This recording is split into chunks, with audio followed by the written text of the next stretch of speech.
ہمیں سے آج یہ بھی اللہ کا احسان ہے کہ ہم اللہ کی توفیق سے اللہ کے حضور رمضان مبارک کی گزری ہوئی وہ لمحات اور وہ عبادات، اس کے لیے ہم اللہ کے دربار میں حاضر ہوئے ہیں کہ یا اللہ ہماری وہ سعی اور وہ کاوشیں قبول فرما لے، اس میں کمی کوتاہیاں ہم کو معاف فرما دے۔ کہ آج امت مسلمہ کی اجتماعی خوشی کا دن ہے، اور یہ اللہ کا نظام ہے، وہ اپنے بندوں میں ان ایام کو پھیرتا رہتا ہے۔ کبھی یہ خوشی کے لمحات سے آشنا ہوتا ہے اور کبھی دکھ اور پریشانیوں سے، کبھی فتح کے معاملات میں جشن مناتا ہے، کبھی شکست کے آثار سے دو چار ہونا پڑتا ہے، کبھی صحت پر نازاں ہوتا ہے تو کبھی بیماری سے دو چار ہونا پڑتا ہے، کبھی اقتدار کے اوپر متمکن ہوتا ہے تو پھر کبھی اقتدار کے چھن جانے پہ پریشان اور رسوا ہو کے پھر رہا ہوتا ہے۔ یہ میرے رب کا ایک نظام ہے، وہ یہ کائنات میں ثابت کرتا ہے کہ فیصلے اسی کے چلتے ہیں، نظام اسی کا ہے۔ لیکن اے اہل ایمان، آپ کی اور ہماری ذمہ داری کیا ہے؟ کفار کو چھوڑ دیں۔ مومن جس کا اللہ سے تعلق ہے، وہ اللہ کے ساتھ ان معاملات میں اس کا تعلق کیسا ہونا چاہیے؟ جو ہی خوشی کے دن آتے ہیں، دو قسم کے یہ دن بندوں پر آتے ہیں۔ کبھی آسودہ زندگی ہوتی ہے، خوشکن لمحات ہوتے ہیں، کبھی پریشانیاں، دکھ اور حالات واقعات کے تحت انسان ایک غم سے دوچار ہو رہا ہوتا ہے۔ ایسے حالات میں ایک مومن کی ذمہ داری کیا ہے؟ مومن کی ذمہ داری یہ ہے کہ وہ دل برداشت نہ ہو۔ خوشی کے دن آئیں تو وہ اپنی خوشی میں متکبر نہ ہو جائے، وہ اپنے رب کو بھول نہ جائے، اس کی زندگی کے لمحات اللہ کے اور قریب ہو جائیں۔ جیسے جیسے اللہ اس کو عزت دے، ایسے ہی وہ تکبر سے نکلتا جائے، وہ اللہ کے سامنے عاجزی اور انکساری میں آتا جائے، اس کے پاس اختیارات آئیں تب بھی وہ اللہ کے سامنے جھکتا جائے۔ وہ خوشی کے لمحات سے گزر رہا ہو، وہ اللہ کو یاد کرے، وہ اللہ کی نعمتوں کا شکر ادا کرے۔ لَإِن شَكَرْتُمْ لَأَزِيدَنَّكُمْ، وہ ایسی عظیم ذات ہے، تو شکر میں آگے بڑھتا جا، وہ نعمتیں اور سے اور بڑھاتا جائے گا۔ یہ اس کا تیرے ساتھ وعدہ ہے، تو اللہ سے پیچھے نہ ہٹ۔ شکر کا معنی صرف زبان سے یہ کہہ دینا کہ الحمدللہ بس اللہ کا بڑا احسان ہے، نہیں، یہ شکر کا آغاز تو ہے، یہ شکر مکمل نہیں ہے۔ تیری زندگی ثابت کرے تو اللہ کے قریب ہو جا، اعمال صالح اختیار کر، اس کے دیے ہوئے مال کو اس کی رضا کے لیے خرچ کر، اس کی دی ہوئی خوشیاں اللہ کی عبادت میں تیرے لیے رکاوٹ نہ بنے، اس کی دی ہوئی عزت اور وقار لوگوں کے ساتھ معاملات میں تیرے اندر اکڑ نہ پیدا کریں، اکڑ پن نہ پیدا کریں، تلخیاں نہ پیدا کریں، تو انسانوں کو انسان سمجھے، بلکہ عاجزی سے اگر کوئی بھی معاملہ ہو تو اللہ کے قریب ہوتا جائے۔ توحید ایک نعمت ہے، شیطان اس سے بھی اہل توحید کو بھی گمراہ کرنے کی کوشش کرتا ہے۔ ہم اللہ کو پہچان کر اس کے سامنے نرم ہو جائیں، جھک جائیں، اس کے عذاب سے ڈریں، اس کے خوف سے ڈریں، اس کے انعامات کی امیدیں لگائیں۔ اس کے بجائے ہم دلیر ہو جاتے ہیں، گناہوں پہ زندگی گزارتے ہیں۔ اللہ فرماتے ہیں یہ اللہ کی طرف سے آزمائشیں ہیں۔ آئیے صدیق اکبر رضی اللہ تعالیٰ عنہ، فاروق اعظم رضی اللہ تعالیٰ عنہ اس امت کی عظیم الشان شخصیات ہیں۔ انبیاء کے بعد اللہ کی سرزمین پر ان جیسے رب کے مقرب بندے نہیں دیکھے گئے، لیکن ایک موقع پر اکٹھے رہتے ہوئے ایک گھر میں، بھائیوں میں، دوستوں میں گلا شکوہ، یہ انسانی پیدائشی فطرت میں چیزیں موجود ہیں۔ صدیق اکبر رضی اللہ تعالیٰ عنہ نے گفتگو کے لہجے میں سخت بات کہہ دی، تلخ بات کہہ دی۔ یہ دونوں اللہ کی توحید میں بھی اللہ کو بڑے پسند ہیں، لیکن اللہ کی معرفت حاصل ہے۔ اس میں یہ ایسے دلیر نہیں کہ گناہوں پہ کمر کس لیں کہ چونکہ ہم مواحد ہیں ہم بخشے جائیں گے۔ ایسا اہل توحید جو زندگی میں اعمال میں رب کا باغی ہو کر جیتا ہے، اس نے اللہ کو پہچانا نہیں ہے، اس کی توحید اس کے صحیح طور پہ اس کو ادراک ہی نہیں ہوا۔ ابو بکر صدیق رضی اللہ تعالیٰ عنہ نے جملہ کہہ دیا، تکلیف دہ جملہ تھا، دکھی ہوئے عمر فاروق رضی اللہ عنہ، لیکن یہ اہل توحید کی علامت ہوتی ہے۔ اس میں تکبر نہیں ہوتا، اللہ نے عزتوں سے نوازا ہے، وقار سے نوازا ہے، چلتے زمین پر ہے، موت سے پہلے جنت کے سرٹیفکیٹ مل رہے ہیں، قرآن کی عظمتوں میں اتر رہا ہے، لیکن ایسا ہے لمحات ہی گزرے. ابو بکر کہتے ہیں, صحیح بخاری کی روایت ہے, عمر مجھ سے جو بات ہوئی وہ نہیں کرنی چاہیے. میرا ایمان, میری توحید, رب کی معرفت اس جملے کی اجازت نہیں دیتی تھی جس سے تیری دل آزاری ہو, بندہ تقابل میں خود کو بڑا سمجھ رہا ہو, دوسرے کو کم سمجھ رہا ہو, مجھے معاف کر دو. عمر بن خطاب ابھی غصے اور جلال میں کھڑے تھے. کہا کس چیز کی معافی؟ جب بات کرتے ہو تمہیں احساس نہیں ہوتا, کوئی معافی نہیں ہے. پریشان غصے میں پیچھے چلے گئے. ابو بکر رضی اللہ تعالیٰ عنہ اس وقت اللہ کے پیغمبر کے دربار میں پہنچے, نبی صلی اللہ علیہ وسلم کے پاس بیٹھے ہیں, اللہ کے پیغمبر سے بات کرتے ہیں, دل برداشت ہیں, دکھی ہیں. اللہ کے رسول, عمر نے مجھ کو معاف نہیں کیا, اللہ کے در اقدس میں پیشی ہونی ہے, میں یہ اللہ کی ناراضگی لے کر نہیں جانا چاہتا. عمر نے, میں نے اس سے معافی مانگی, انہوں نے معاف کرنے سے انکار کر دیا. اللہ کے رسول خاموش بیٹھے ہیں. کچھ دیر بعد وہ بھی اللہ کے بندے تھے, انہیں احساس ہوا وہ میرے بھائی, وہ میرے دوست جنہوں نے مجھ سے معافت کر لی تھی, میرا دل صاف کیوں نہ ہوا, میں ان کے قریب گیا کیوں نہیں. فوراً چل پڑے, جانتے تھے اب ملاقات صرف دربار رسالت میں ہوگی.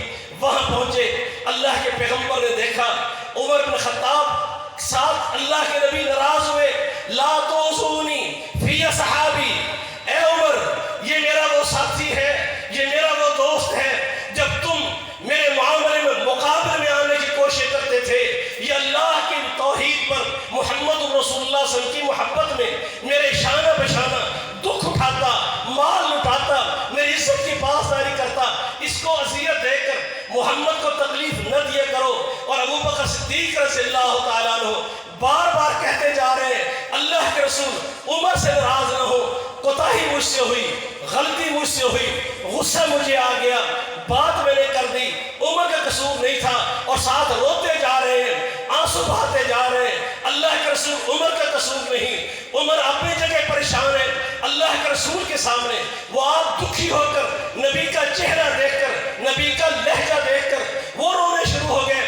آج اللہ اپنے بندوں پر کس طرح رحم نہ فرمائے جو الرحمن الرحیم ہے, لیکن یہی اسی توحید کے نام لیوا, اسی زمین پر چلنے والا آج کا ایک مومن مسلمان بھائی سے گلا ہو جائے, دوست سے گلا ہو جائے, والدین سے ہو جائے, عزیز و قارب سے ہو جائے, رشتہ داری کی وجہ سے ہو جائے, بچوں کی وجہ سے, لین دین کی وجہ سے ہو جائے, یہ دنیا کے ہر معاملے کو معاذ اللہ کے دین سے, مغفرت سے, اللہ کی رحمت سے زیادہ قیمتی سمجھتے ہیں. اس کی انا بڑھ جاتی ہے, تکبر کا انداز اختیار کر لیتے ہیں, چہرہ پھیر لیتے ہیں. فرمایا رسول اللہ صلی اللہ علیہ وسلم نے, ایک سال جس بندے کا گزر جائے اور اپنے بھائیوں میں قطع تعلق باقی رہ جائے, گناہ ایسے ہے جیسے ایک نے دوسرے مومن بھائی کو قتل کر دیا ہو. اور اس کی سزا تم جانتے ہو, 3 دن گزر جائیں جو دل کے اندر بغض, عداوت موجود ہو, اور وہ بھی دنیا کے معاملات پر.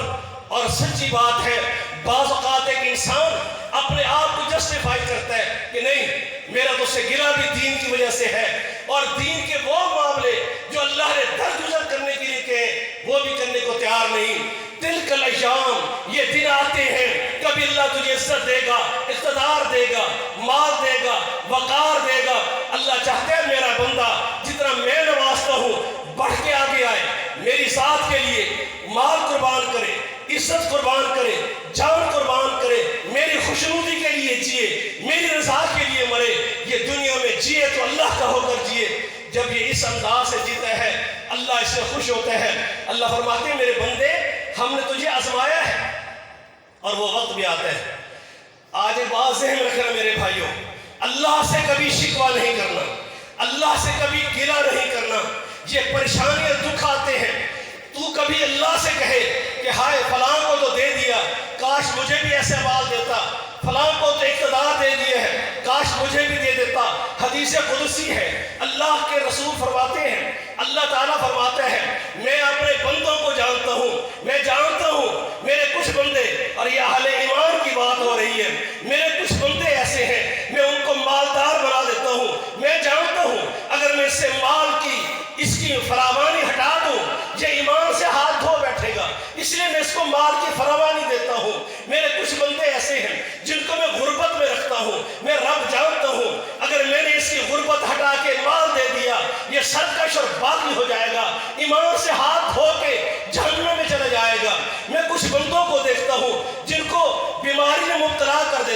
میں جانتا ہوں اگر میں نے اس کو صحت کے ساتھ زیادہ آشنا کر دیا یہ صدقہ شرباگی ہو کر ایمان سے ہاتھ دھو بیٹھے گا۔ کئیوں کو صحت میں رکھتا ہوں کہ اگر ان کو بیمار کر دیا یہ بیماری کی وجہ سے ایمان سے ہاتھ دھو بیٹھیں گے۔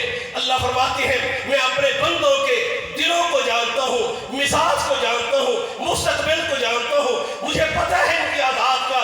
میں ان کے دل کی کیفیت کو مستقبل کو جانتے ہوئے میں ان کے معاملات تدبیر کرتا ہوں اور میں اس کے ہر حال سے باخبر ہوں۔ اللہ زیادتی نہیں کرے، یہ تیرے لیے بہتر ہوتا ہے، تیرے لیے خیر ہوتا ہے۔ کبھی اللہ تجھے دکھ دے، آزمائشوں میں ڈال دے، پریشانیوں میں ڈال دے تو پھر بھی تو کہہ دے دیکھ کہ رب قرآن اتار رہا ہے۔ فرمایا وَأَمَّا إِذَا مَا ابْتَلَاهُ فَقَدَرَ عَلَيْهِ رِزْقَهُ، وہ وقت بھی آتا ہے میں اپنے بندے کو آزمانا چاہتا ہوں کہ کبھی تو مال میں اس کو عزت دی، کاروبار میں نفع دیا، مال کی فراوانی دی۔ آج اللہ چاہتا ہے میں اپنے بندے کو آزماؤں۔ إِذَا مَا ابْتَلَاهُ فَقَدَرَ عَلَيْهِ رِزْقَهُ، کاروبار میں تنگی آئے گی، بندہ بھول جاتا ہے جب اللہ مال دیتا ہے۔ شرعی اصولوں پر یہ بات ذہن میں رکھ لیں، انتہائی بودا کمزور ایمان اس بندے کا ہے کہ اللہ اس کو عزت اور وقار سے نوازے، مال سے نوازے، اقتدار سے نوازے اور وہ پھر اللہ کی بجائے لوگوں کے شکر ادا کرے، اپنی توانائیوں کی تذکرے، اپنے آپ کو اپنے تجربوں کی باتیں کرے۔ میں سے پہلے جانتا تھا، مجھے پتا تھا اگر میں ایسا نہیں کروں گا تو یہ ہو جائے گا، میں نے وہی طریقے اختیار کیے، کاروبار میں وہی انداز اختیار کیا۔ اللہ کے بندے تو مومن ہے، تو جانتا ہے اسباب یہ ذریعہ ہے تیری منزل کے حصول کا، فائنل کریکٹ نہیں ہے۔ اسباب تو اختیار کرے گا، نتائج تیرے ہاتھ میں نہیں، نتائج تیرے رب کے پاس ہے۔ کبھی اسی بیماری پہ، اسی ڈاکٹر پہ تو صحت مند ہو رہا ہوتا ہے اور کبھی اسی ڈاکٹر سے بیماری پہ تو موت سے ہمکنار ہو رہا ہوتا ہے۔ جس دن مومن اللہ کی بجائے نتائج اسباب سے منسلک کرتا ہے، ذات سے کرتا ہے، تجربے سے کرتا ہے، ذہانت پہ کرتا ہے، لوگوں کے بااثر معاونت سے کرتا ہے، مفادات سے کرتا ہے، اللہ اپنی تمام رحمتیں بندے سے ہٹا کر وَتِلْكَ الْأَيَّامُ نُدَاوِلُهَا، اللہ فرماتے ہیں اس کی آزمائش کے لیے، اللہ کی قوت طاقت کے اظہار کے لیے اللہ پھر دن پھیر دیتا ہے۔ صبح وہ اقتدار میں بیٹھا ہوتا ہے، شام کو جیل کی کار کوٹڑی میں ہوتا ہے، کبھی اس کے ایک قلم سے اس کا حکم چل رہا ہوتا ہے، کبھی دوسرے قلم سے یہ اذیت اور پریشانیوں کا ہوتا ہے۔ اللہ فرماتے ہیں قُلِ اللَّهُمَّ مَالِكَ الْمُلْكِ، اے اہل ایمان تمہیں سمجھ آ جانی چاہیے کہ پوری کائنات کے اختیارات کا مالک اکیلا اللہ ہے۔ اگر اللہ تعالیٰ تمہیں آزمائشوں میں ڈال دے، تو مومن ہے، تیرا نتیجہ غیروں کی طرح نہیں ہونا چاہیے، تو اللہ کے بارے میں نہ سوچ کہ ہائے میرے ساتھ کیا ہو گیا، مجھے مصیبت میں ڈال دیا۔ اللہ فرماتے ہیں پہلے تو بات غور سے سن لے۔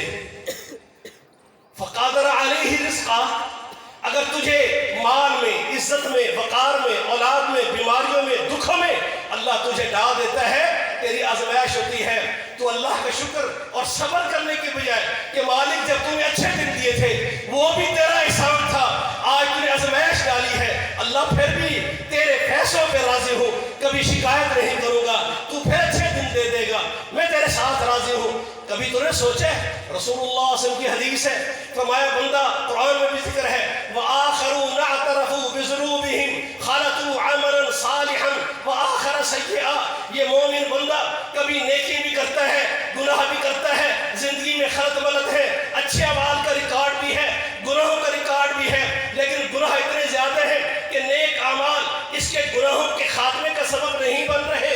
اللہ بندے پر پھر رحم فرماتا ہے، اے مومن بندے اللہ تجھے پھر تھکان میں، پریشانیوں میں، مصیبت میں، دکھ میں، رزق کی تنگی میں اللہ تجھے مبتلا کر دیتا ہے۔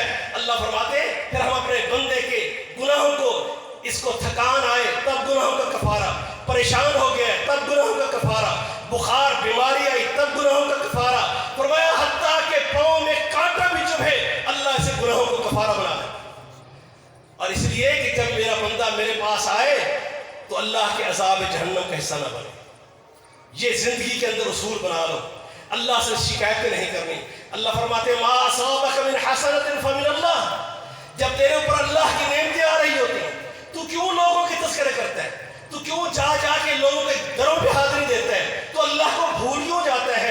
اس میں تیری کاوشیں نہیں ہیں، اس میں لوگوں کے معاملات نہیں ہیں۔ ما اصابک من حسنۃ فمن اللہ، جو تجھے انعامات ملتی ہیں، صحت ملتی ہے، جو اللہ عزتیں دیتا ہے، تیرے رب کا خاص انعام ہے۔